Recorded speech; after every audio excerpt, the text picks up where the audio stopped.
Hello, everybody, and welcome to the ERSCA Belly Up Sports Shootout. Dom Santina in on the call, along with David Westergreen.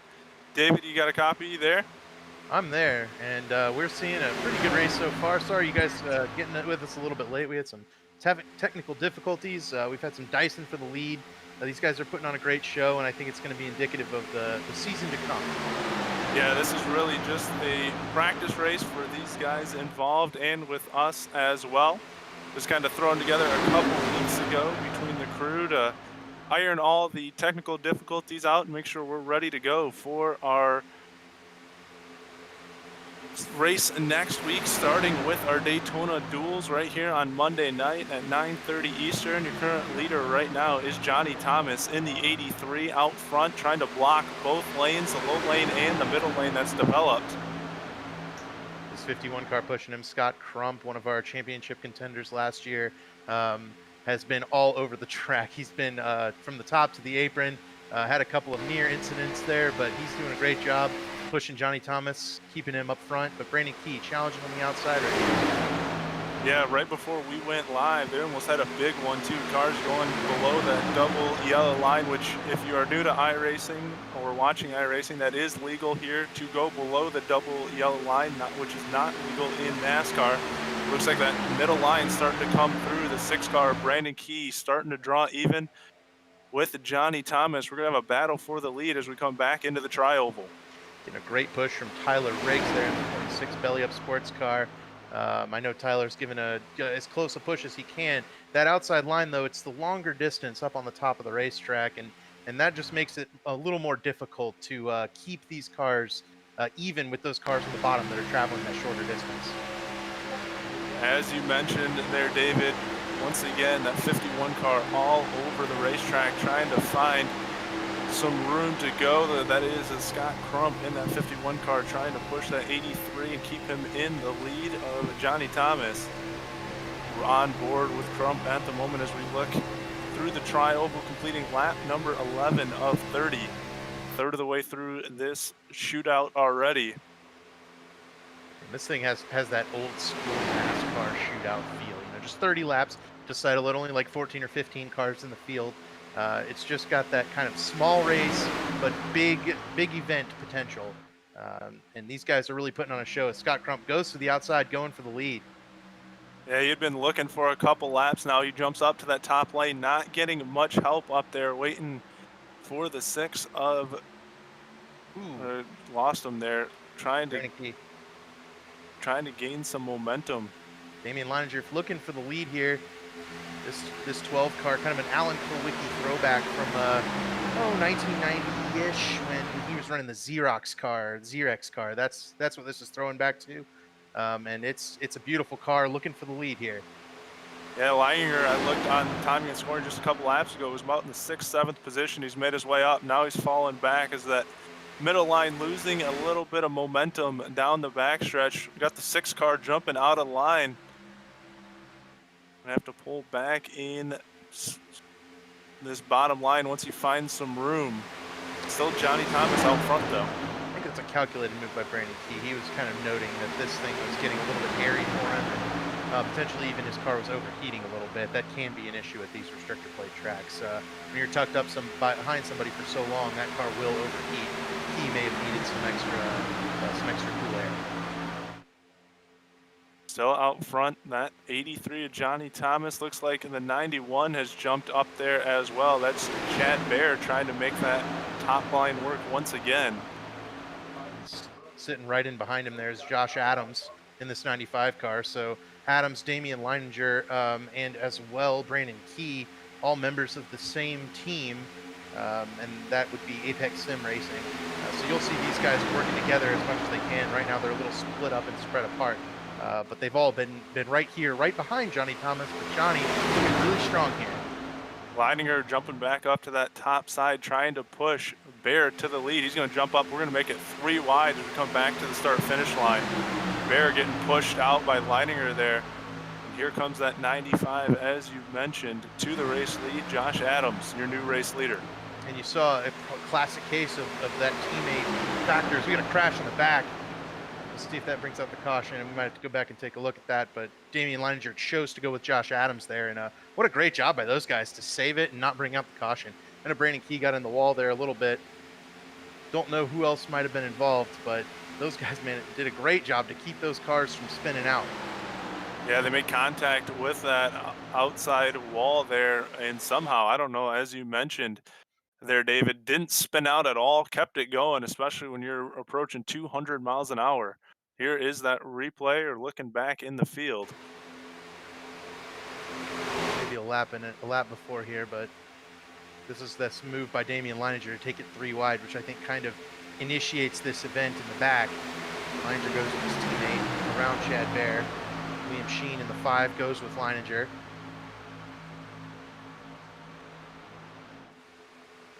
And right there, Key and into Bear and Tate Lytle as well. Looked like he might have got a little bit of help there, as you mentioned, David, turning him into that outside wall and into Bear. Looks like they're back rolling. Now, David, this is, just for us to iron some things out here on the broadcast side, but there is some stakes here for the race winner. It is a cash pot to win this shootout here to start the season. As with all things ERSCA, we will be running for big money all season long. And this is just not a nothing race. These guys are going to go hard the entire race. They're racing for the money, like you said, and it's a shootout. You're gonna take the checkers or the wreckers. Absolutely the case, as we've crossed the halfway point, 14 laps left to go, and once again, here comes the 95 with Josh Adams getting pushed to the race lead. Leininger right there behind him. Looks like Todd's going to dive down to the bottom, try to block that low line. Leininger wanted to go with him, but there was no room. He's going to be stuck up there on the high side now. Johnny Thomas immediately goes back for the lead on the outside around Josh Adams. He'll be to the right here as we're on board with Tyler Riggs. Johnny Thomas does not want to lose the lead in this race. He knows it's only 30 laps. Absolutely trying to keep that track position and stay up front. And we say only 30 laps. That sounds short, even for a racetrack like Daytona, with how big the super speedway is. 30 laps can go by pretty quickly, especially if you get shuffled from the race lead. Josh Adams out front, Tyler Riggs pushing him from behind. It looks like they're trying to go 2-3 wide behind him. Leininger back to that bottom line, and now the 51 trying to make his way up. That's Scott Crump on the outside of Riggs, trying to push up for the race lead. The only name we haven't really spoken in this top group of this big draft of cars is Gerald Campbell in the 31 car, as Crump goes for the lead on Adams, push with Johnny Thomas. They're door-to-door across the line, and they'll head off into 1 and 2 once again. 51 of Scott Crump getting about a half car length lead as they come through turns 1 and 2, but it's drawn back even. That bottom line getting back together, and Riggs going to give Todd a push out back in front. See how it works. Josh Adams, Scott Crump battling out for the race lead. Looks like that top line's got the momentum down the back stretch. Here comes Adam again back on the low line, and we got 2 by 2, about 3 rows deep. Something Dale Earnhardt Jr. always talked about was in his spotter. Whenever you watch cut into the spotter, they would talk about the momentum and the energy of the lines. And I think right now this top line, although it has fewer cars, has had more energy as Johnny Thomas makes a 3 wide bid for the lead under Crump. Yeah, what an aggressive move there from Johnny Thomas. Now he's trying to get clear of Crump and try to slide up to that top lane, but he's going to be trapped in the middle. Those of you that watch Daytona know this is the worst possible place to be right now with no help behind you. As Darrell Waltrip called it, the sucker hole. Sends you right to the back. And that's where Johnny Thomas finds himself now at the back of the 7-car breakaway. Kind of noticing that what happened. Ooh, Gerald Campbell sideways in front of Leininger. Yeah, he took a shot. You can see some damage to that left rear there. Don't know if Leininger might have got some damage on that left front. That'll be something to keep an eye on as well. Now it's kind of go ahead. Sorry about that. No, yeah, it looks crumpled on the left front of Damian Leininger's 12 car. Wonder if that'll cause a tire rub there on Leininger car. It's turned into about a 5-car breakaway now, on the verge of turning into a 4-car breakaway. Johnny Thomas also went up and hit the wall there. Not sure where these guys are making their mistakes. I think it's just they're over driving their cars, going for it as hard as they are. I don't know that Campbell and Leininger have lost the draft, though. They seem to be close enough to be maintaining that gap. But at Daytona and Talladega, these big plate tracks, you lose the draft even slightly, and that's it. You know, Vincent Isabella was leading right when we got in, and he is now 40 seconds back after losing the draft. So on the verge of going a lap down and looking for that caution, but one hasn't come just yet. Looks like, as you mentioned it, David, they're back up here. Leininger grabbing onto the tail end of this pack, making it 7 cars once again. Looks like the damage not going to play a factor in the speed portion, at least, as we closing in on less than 10 laps left to go. So we come back around. It's still Josh Adams out front. Tyler Riggs getting a good push here, almost putting him securely into the second spot. That top line kind of broke up a little bit, losing momentum. They'll have to gather it back up to try to mount a charge back up to the race lead.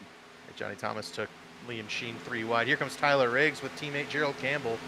Those guys are running for PRC Esports this year, working together, team cars, taking the lead around the 95, but that will link up the 95 with his teammate in this group. Yeah, I was going to say, as that happened, Leininger jumped right down to the bottom line, and now here comes Riggs jumping back down to block that bottom line. So they're trying to defend the runs here. We'll see if they'll jump back up to the top side as that top line getting back together, and they're going to start to encounter a lapper here down the backstretch. Slow car on the inside. Okay, that'll be Vincent Isabella in the 4 car.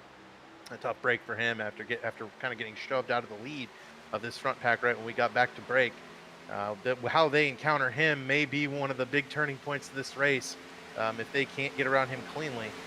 But he looks like he'll hold his line up high and then screen by underneath. Yeah, they're almost going to go single file here. Top 4 were at least clear of the minute up at the moment as we look on board of Johnny Thomas in the 4th place position. We also saw Chad Baer drop to the bottom and go a lap down there. So the battle for the lucky dog, should the caution come out, would be between those 2 guys. As Adams and Thomas trying to draft to the lead here. Yeah, and a good push by Thomas to get Adams back out in front ahead of Tyler Riggs. Looks like Riggs, that bottom line, going to come back together a little bit. He's going to draw back even with Adams. Come around to complete lap 23. An interesting phenomenon I think we're seeing with the 2 damaged cars from Gerald Campbell's slide in the corner is the rear damage on Campbell's car doesn't seem to be affecting him whatsoever. He's able to push Tyler Riggs to the lead. Damian Leininger is not able to keep up with anybody right now. The nose of that 12 car must be affected, as Tate Lyle also going a lap down in this clash. I mean, just 24 laps, but running by yourself at Daytona just slows you down so drastically. Yeah, good point there to make, and something to keep note of as we head into the duels and the Daytona race as well. Any little contact, especially on that nose of that race car, can have some big effects, especially to the aerodynamics of the race car. And you see Leininger getting left out to dry there in the back of that top line. It'd be interesting to see if he can stay up there and hang with that top line with no help getting a push from behind. He may find some help in the form of that 4 car, 1 lap down Vincent Isabella. Those guys are buddies off the track, so that may help him out. But right now you can see he's just not able to get to the back bumper of Johnny Thomas to provide the push this outside line needs to take the lead back away from Tyler Riggs. Tyler Riggs back out in front, although Adams hanging with him on the corner panel there as they come down the backstretch. So Riggs is able to clear him through turns 3 and 4.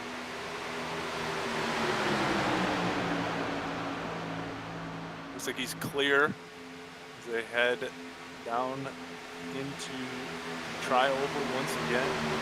Thomas getting another little bit of a run, about 3/4 car length lead for the 26 of Tyler Riggs. We got 5 to go here in the clash. 2 by 2, 4 deep here with the lapped car Vincent Isabella in our front 7 battling it out. Yeah, you called it there, David. Isabella helping out Leininger here, and that's actually going to help out that whole top line. They're making great time up there up top, and now here they go down to the bottom as Thomas He's going to jump down there with Yeah. Adams as well. And you Now here saw they come. well, and I was going to say that Damian Leininger was kind of stuck out in with the damaged nose of that 12 car out in the wind. Johnny Thomas immediately covered that up. Damian, though, trying the outside. He knows he's got a pusher. I don't know if this move is going to work out for the damaged car. Vincent does kind of bail on him a little there. Ooh, contact between Crump and Isabella. And there they go. And look at, oh, Isabella holding on to it. They're going to keep Crump them does both too. straight. Absolutely incredible driving this race by these guys. I know we've got Emily Harlan, kind of our pit reporter down there. She hasn't been able to go get any interviews with any of these guys because they haven't crashed. No, they're pulling off massive saves here. And we got a 3-car breakaway up top here. They're going to leave the 95 of Adams out to dry here. They're going to go around him. He's going to go from the race lead back to the 4th place position. And with 3 to go, we're going to go single file. It's going to get interesting. They're going to start to make moves, and it's going to start to get dicey as it's a 4-car breakaway. Leininger left out to dry now. Yeah, you're going to see the damage on that 12 car kind of hinder him from being able to keep up with the pack. But if these guys get side by side and get to beating and banging, Damian may still have a chance yet, being the cleanest of these cars remaining in this top group. Johnny Thomas out front. Adams there in second. Riggs in third. And now Thomas going to dive back down to the bottom, block Riggs as he gains a run here on the bottom line, coming to 2 to go. And you know, Riggs and Campbell are teammates. I feel like those guys are going to work together to try to move past Johnny Thomas. But Johnny's been very aggressive all day, making a number of 3-wide moves. Adams got into Campbell going through the tri-oval, and it shoved Campbell out of the way. Yeah, it's going to make it interesting. Adams going to slide in ahead of Campbell there into the 3rd spot. And just as you mentioned it, that's going to break up that duo. It might make it tough. Leininger getting some help. He's coming back into the mix here. He's going to get a run to the top side. Liam Sheen in the 5-car came to Damian Leininger's rescue and brought him right back into the thick of this race. 6 cars to decide the shootout.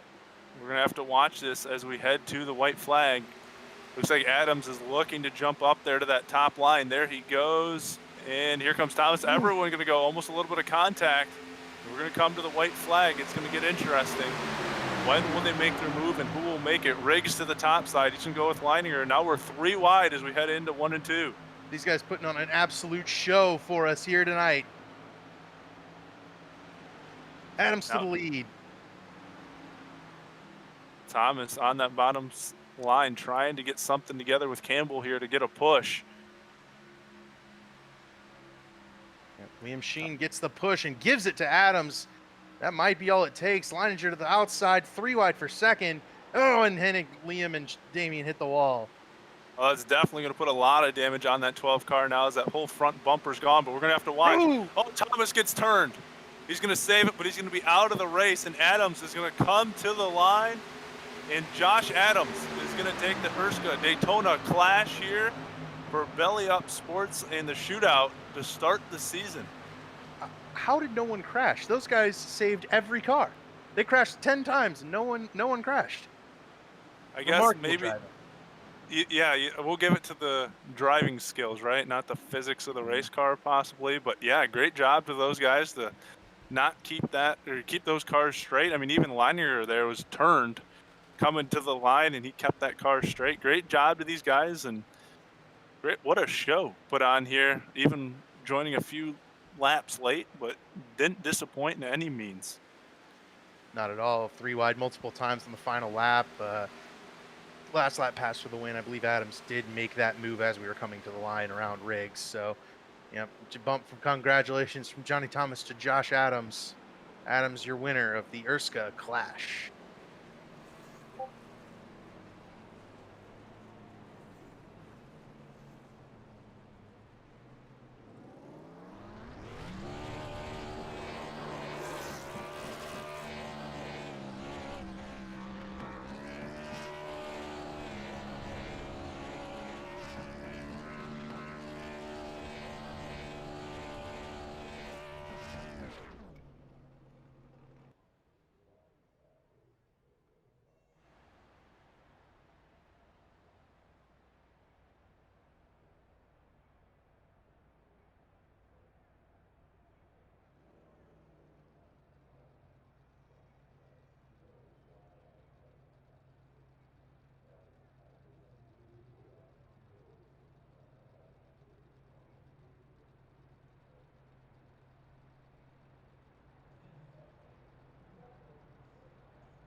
Perfect. Gerald, can you hear me? Yes, I can. Awesome. Ready to get going? Hello? Yes, Oh, I'm ready. Yep. perfect. Awesome. So, just what was the key takeaway from the race today for you? Um, I don't know if I could actually sit back and actually think about all that after that crazy ride there. I don't really know if I have a takeaway other than man, those 30 laps flew by with all the shuffling and catching the car and saving it. It was loose. So I guess that's my takeaway. It was loose. Perfect. Well, how did the track feel for you today? Um, I mean, like they said, the track was pretty good. The cars were just a little bit too happy behind each other. They just you just couldn't get a good shove onto each other. You just tail end was just all around, and eh, it was just who could push it correctly without causing the line more damage than good from trying to give those hard shoves. So track was pretty decent. Just like I said, a little bit loose of a setup. Well, I have to imagine coming in third is only going to fuel you even more. So, what are you going to do differently for the next time around? Up front. I could never get up to the lead. I kept on getting someone shoved right in front of me or a situation or shoved sideways and having to try to catch it and losing spots. So, I felt like, man, if I could just get up to the front, I could have my own destiny in my hands instead of just trying to push people. So, me and Riggs, teammates into this race, we worked very well. I think it showed, we could when we at the end there was like 5 or 6 of us left, and we thought we had it, but they teamed up really good behind us. So just gotta try to see if we can do that late teaming up and just making sure that we finish that off at the end of the races. But hats off to the 95. He ran good. Like I said, it was a crapshoot to see who was gonna get it out of the 6 of us. So third, so I'll take that. I'll go into the 500 or into the Daytona race with hopes of victory. Then Yeah, that's pretty good. And like you said, Adams was the winner. Do you think maybe he's kind of the one to beat now? there's a favorite. I don't think favorite. There's too many of us out here. That race showed there was just I think everyone just went at it really hard. So we got a little leg up knowing what the race is gonna turn out to being as a lot of the best drivers out there. So you had a more it was controlled chaos to a certain extent. In the 500, you might not have that controlled as much. So just trying to be there at the end at the 500, I think is going to be really key if this is going to be how loose it is. So no favorites. If anything, I always go into these thinking I'm the favorite. So I go in Perfect. there, yeah, I go in there trying to win it myself. So. Well, there are a lot of races left. We're looking forward to the rematch. Thanks so much for the time, Gerald. Yep. Thank you, MDS, the sponsor on the car. They followed me over onto here. So for this season, MDS with Belly Up, great podcast for fantasy football players and everything. So if you ever want to check them out on their streaming and everything, they got a lot of videos up there that you can watch. So hopefully I can do more shout outs by the end of the year. Get this beautiful football looking paint job up at the front for more of these races and getting to talk to you fine folks. Perfect. Thanks so much. See you guys.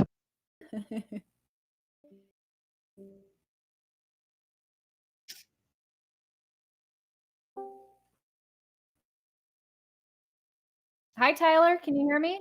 Yeah, hey, what's up? Perfect. So, what was your key takeaway from the race tonight?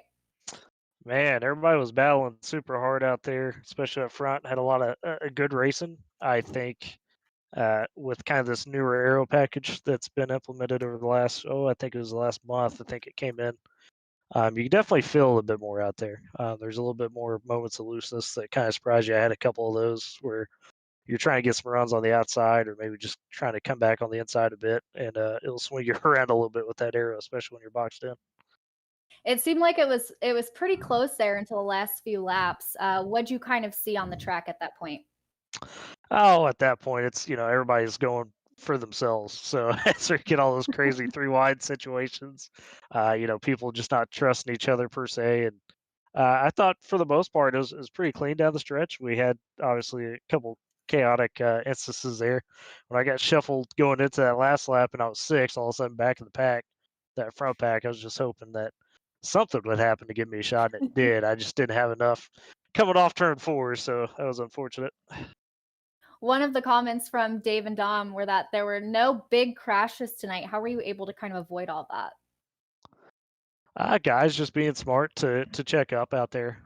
There were a couple instances where there could have been some big crashes, obviously, but there was definitely what you call a good couple moments of respect between drivers. Just say, hey, you know what, going to back out of this, or just be smart about it. So that's a shootout race like this. That's good to see, because sometimes guys don't care as much and they just throw it around like that. Well, now that you have these 30 laps kind of under your belt, is there anything that you're going to do differently on your next race? Going into those duels and then eventually the 250. Anytime you get on these super speedway play tracks, it's really about analyzing, at the beginning of the race, where you at track position wise. If you're stuck in the back, sometimes it's better to ride around. If you're up front, you really got to manage, okay, what's the tone up front? Is it super aggressive, or guys, making crazy moves, or is it a little bit more calm? So I always take that into consideration on play tracks, whether I'm up front or in the back. It kind of sets the tone for the rest of the race for me. And just personally, how did your car feel for you tonight? Oh, felt good. Belly up fantasy Camaro out there. USA Comics Camaro was doing pretty dang good. Got lucky start on the outside of the front row. So um, I always like the outside and being able to work with it at these super speedways. The one instance where it really, like I was talking about earlier, was some of getting whipped around out there with the aero, was kind of getting boxed in on the inside. When you're about that second, third car on the inside, it's not so much fun. You got to manage it a little bit and be careful. And Josh Adams was the winner tonight. Is he kind of the one to beat, would you say? Oh, there's probably 5 or 6 guys in this league that are going to be the ones to beat. Adams is definitely up there. He's going to be one of those guys. My boy Gerald, who finished 3rd, watch out for him. He's always a threat. He's better than me, so that's for sure. I just got lucky tonight to finish 2nd. Awesome. Well, Tyler, thanks for the time, and congrats on coming in 2nd tonight. Hey, thank you, and a quick shout out again to Belly at Fantasy, USA Comics, excellent sponsors. Please go check them out. Thank you all very much.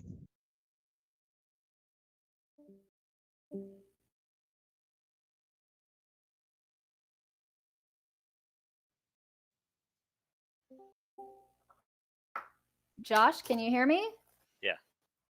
Perfect. Well, congrats on taking 1st place. Why do you think you were so successful on the track tonight? 30 laps, you just go. Whatever hole opens up, you go for it, and I did, and it worked. So you gotta have confidence that you're not going to wreck. People aren't going to wreck you driving that close. So. Well, that was one of the key takeaways, that there weren't any big crashes tonight. So why do you think that happened on this track tonight? I don't know, to be honest, because we should, especially coming to the checkered. Everybody's pretty good around each other. Like, this is our 2nd year, so we kind of know what everybody's going to do. And it was a smaller field, but we definitely should have had a couple.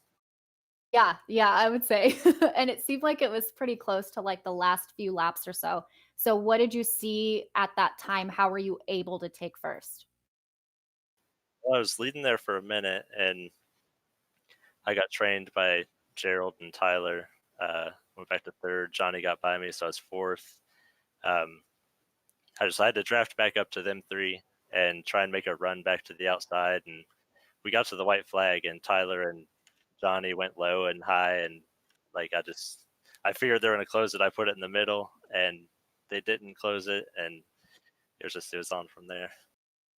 Well, the fact that you didn't waste any time coming out on top, do you kind of feel like maybe there's a target on your back now? People are going to be looking out for you? Maybe. I mean, I won the opening race last season, and I've won a couple races, so it's possible. But there's a lot of good. So this is like a thing. You win the opening races. That's your thing.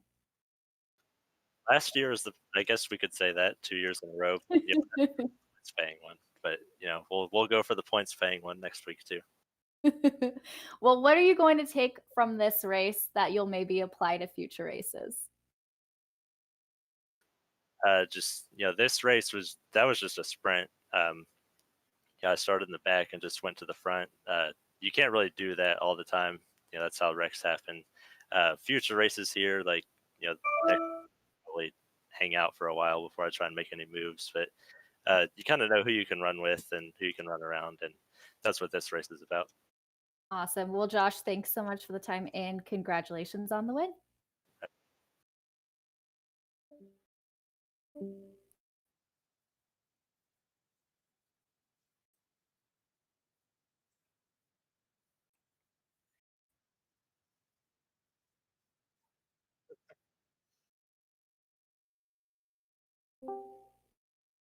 Whoop.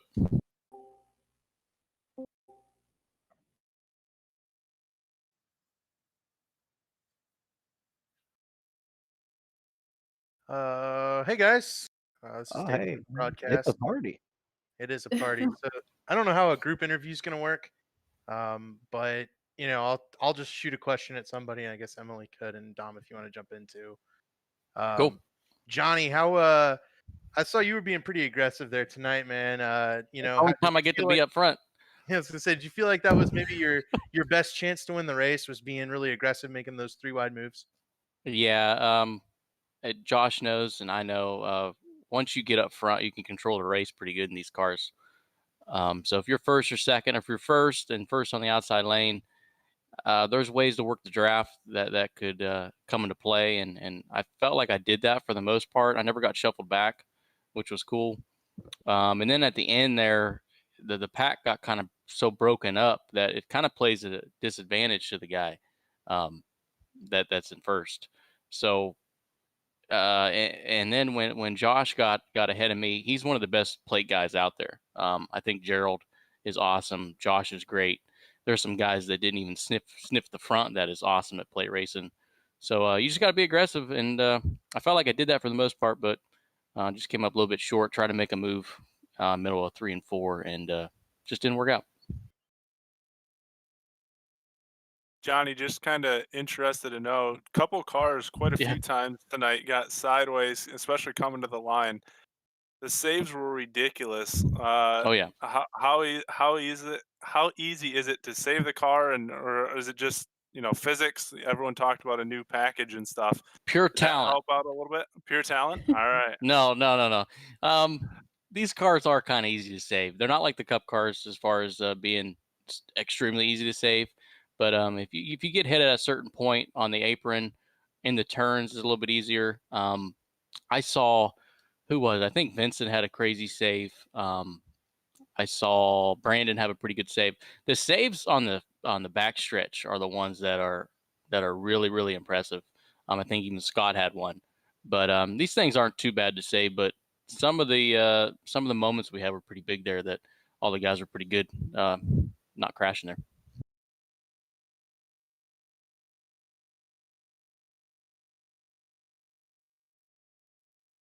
So I guess then I'll turn it over to Scott. We did talk about the saves there, but how was the ride sliding through the corner there after that contact?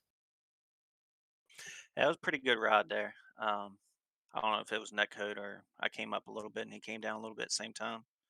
Got together, got us loose or whatever, and pretty much ended the race for me.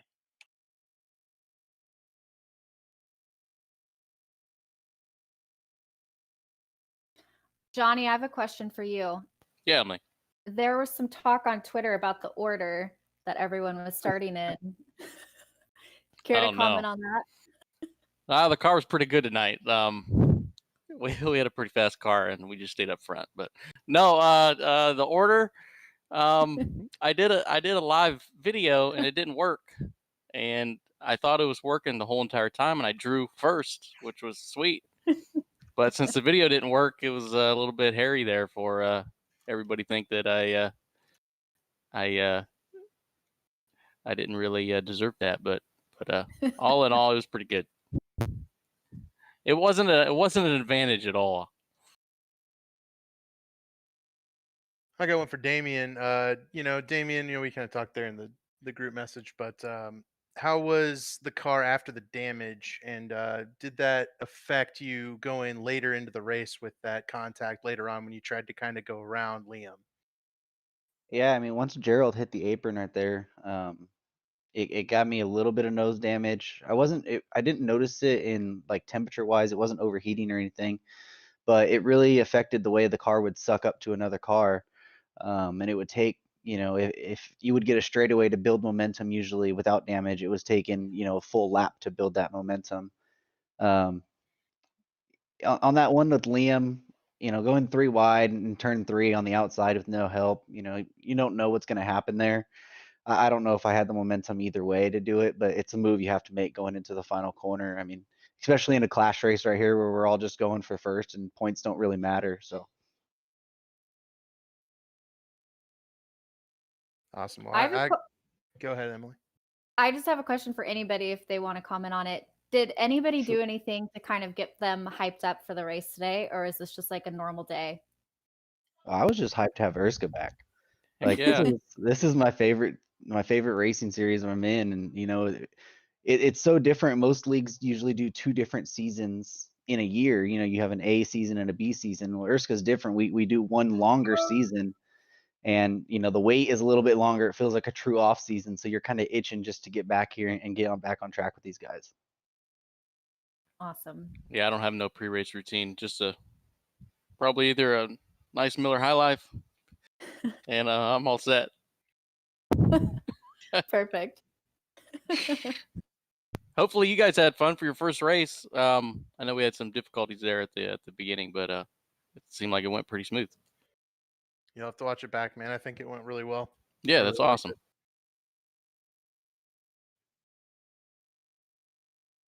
All right, well, that's going to wrap it up here for the Clash. That kind of set everything up for next week, as we will have our Daytona duels a week from tonight at 9:30 Eastern. We'll look at the results one time before we wrap it up. As we mentioned, Josh Adams taking the win, Tyler Riggs coming across in second, Jared Campbell third, Johnny Thomas fourth, Liam Sheen fifth, Damian Leininger sixth, Chris Wright seventh, Nick Massey eighth, Scott Crump ninth, and Dylan Thomas 10th. David, your final thoughts on the night tonight? I'm a little shocked about how that race went. We didn't even get to mention last year's champion, Nick Massey. He was just out of the race there so early on, and last year's runner up, Chris Wright. Both of them tried riding in the back there early in the race and just it had absolutely nothing for them when the field got spread apart there. Um, if that's indicative of how the rest of this kind of Speed Weeks events are going to go, you guys better be tuning in for the next two.